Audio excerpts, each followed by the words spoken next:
Welcome back to ITESOFT Insider View. Thank you for joining us. I appreciate the time that you're giving us. This is the second part of ITESOFT Insider View that we're going to take you through. My name's Alan Brown. I've been with the company for about 6 years now, specifically focusing in the finance AP space, automation aspects. We're talking here about the top 5 things to understand about AP processing and matching. Last week we were talking specifically about how much time and money is spent on invoice matching. That was last week, so you'll be able to find a recording for that previously. This week, part 2, we're now talking about how you currently match your supplier invoices and going into that in a little bit more detail, because this is something that comes out in every single organisation I go and speak to on a regular basis. When we start touching into what are the problem areas that they're looking at, what are they currently doing from a working perspective in their AP team, and where are some of the real problems that they are semi-aware of but haven't really dug into enough to understand how much of an impact that has on the business case. So what we're really talking about here is, starting off with the matching of a supplier invoice against the information that's held in some of your other systems. Now, I say some of your other systems, that's going to be usually your ERP system, and in a lot of other cases, probably about a 50-50 split, a warehousing system, or another system that you have for goods receipting. Now, why do I bring this up? Because actually for most organisations, it's a really costly part of the AP process. Why is it costly? Well, in some cases, they don't actually have that information joined up in an easy way for the AP team to get to. So they're actually having to deal with that from a manual processing perspective. Another way of dealing with that is it is a little bit more joined up. So you may have your goods receipting, for instance, being done within your same ERP system, but is it actually being done? How often is it being done?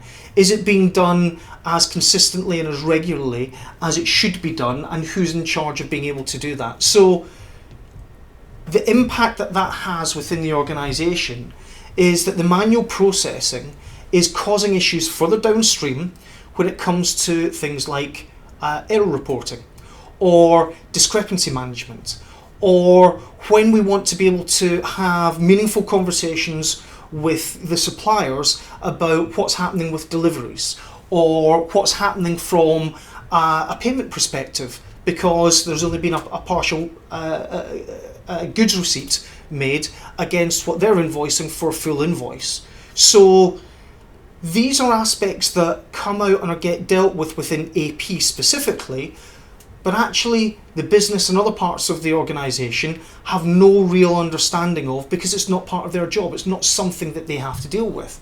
But is this something that you're looking to have dealt with through automation, or at least elements to that? Because when you're putting your system in place, you need to look at the big picture as well as some of the macro elements within that.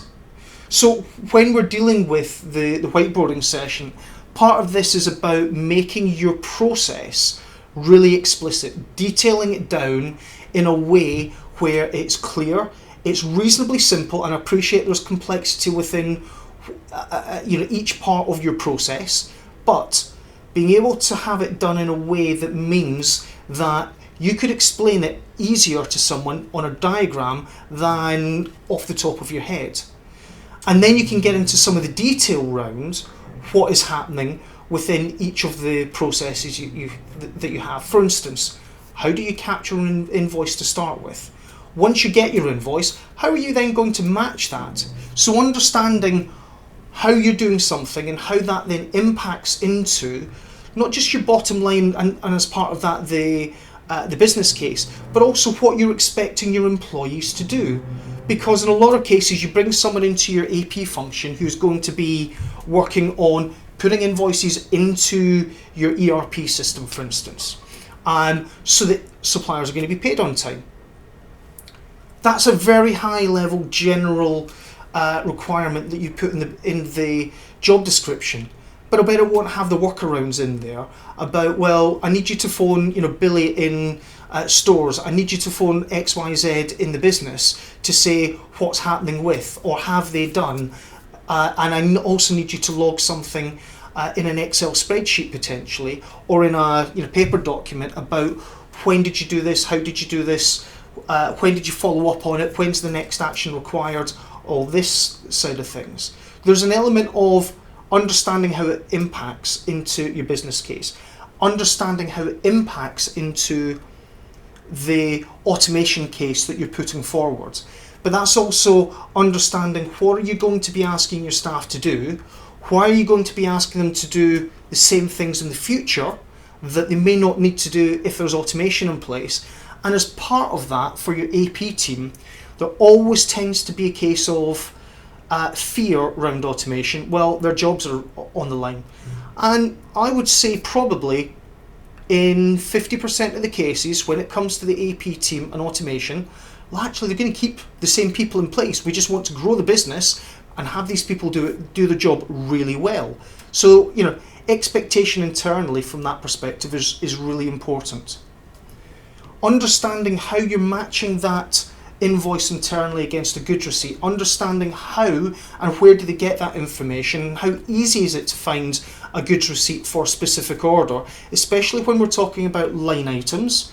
And line items may cover anywhere from one invoice, one page of an invoice, across to multiple pages of invoices, means it becomes more and more time consuming to be able to then find the very specific information that you need to tick in your ERP system to say, yes, I've now got the invoice for all these goods and it's now cleared for our audit team and our accountancy team, and whoever else needs to approve invoices before they get paid is really important.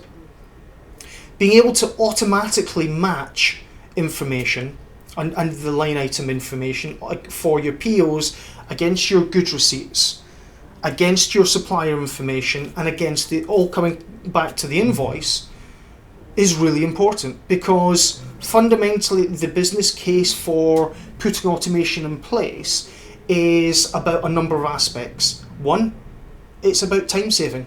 If you can, if we take the 80-20 rule, if you can take 80% of the line items that are going to be probably absolutely fine coming into your organisation and just take that away from your AP team so that they're dealing with exceptions, you will save a huge amount of time for them.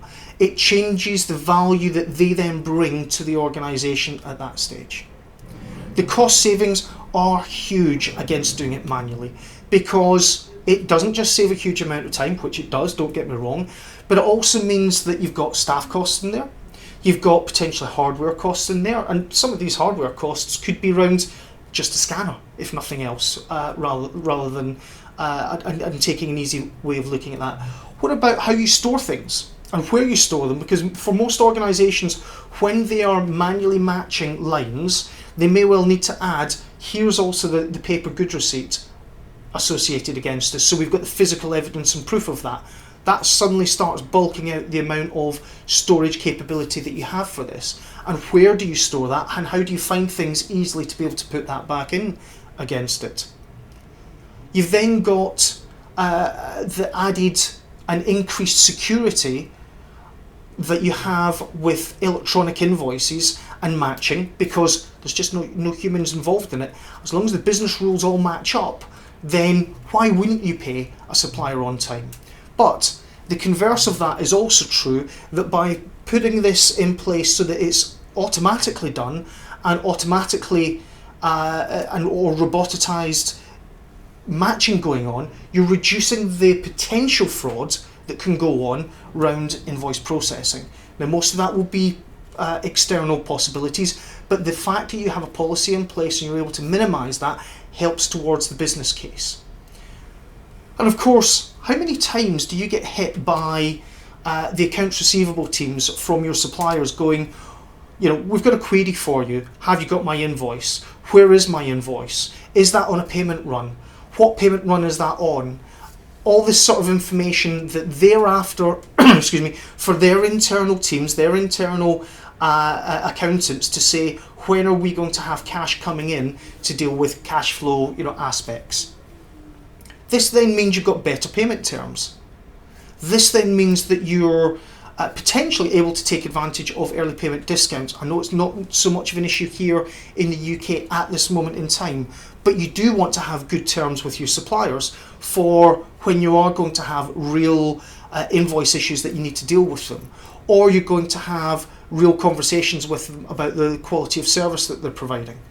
So you then have the second stage of invoice processing, where your ability to obtain straight through processing is directly impacted by the quality of the data extraction and the validation on receipt of these invoices coming in. That's also massively impacted by, do you have the good receipting done, and has that information been properly input into your system?